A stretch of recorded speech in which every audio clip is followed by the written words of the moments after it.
park is located in the back of what they consider the west side of Paris.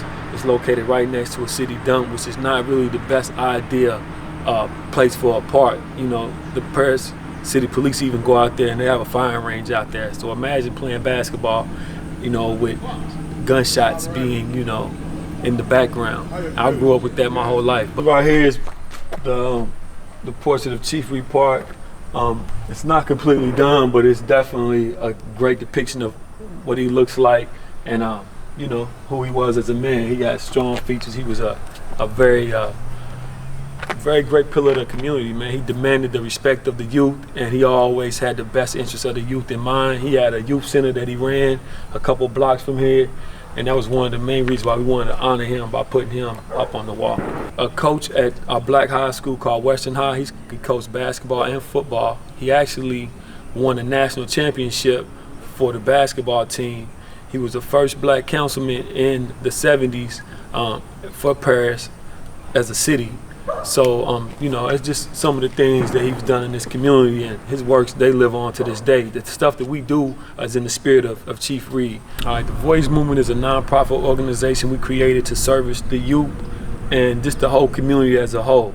We specialize in being mentors for the youth and then just showing them and teaching them how to be leaders today as opposed to in the future through their actions and their deeds and the things they do in the community. The movement was birthed just out of necessity. You know, I came up in this community and I've not always been a positive force in the community. So I wanted to create something that we could give back to this community and make a difference and a change. So that's why we created the Voice Movement. Summer camp that we do every year at the park that's completely free for the youth, and then we follow that up by what we call a family day event at the end of the summer. And we have bouncy houses for some of the younger kids. We have sporting events for some of the older kids, trivia, things like that. So we do all those things, and that's all located at the park named after Chief Reed.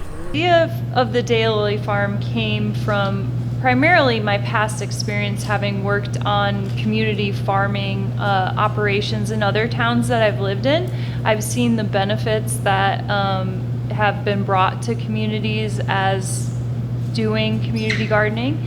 And so since the city of Paris really didn't have a garden operation here, I felt like that would be a good thing to bring to the school, the citizens of the West Side neighborhood in particular, and something that can be really beneficial for our town.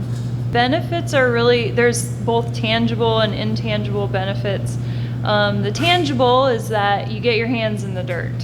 You learn business skills, how to sell products, how to work with customers.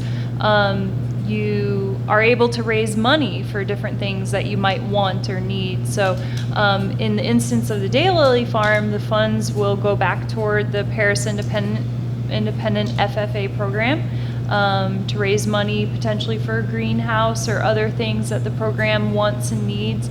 It also will go toward making improvements to Chief Reed Park. And that's really up to the community what they would like to see in the park. Great idea. For one, it kind of fits in the line with the things that we're trying to do in the community. We want to do a community garden and stuff like that. So the Daylily Farm is kind of the foundation to that.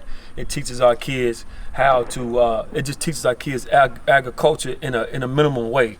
You know, teaches them how to get out here, weed the daylilies, and I think it's just going to give them another sense of ownership and just something different, you know, for this neighborhood as a whole.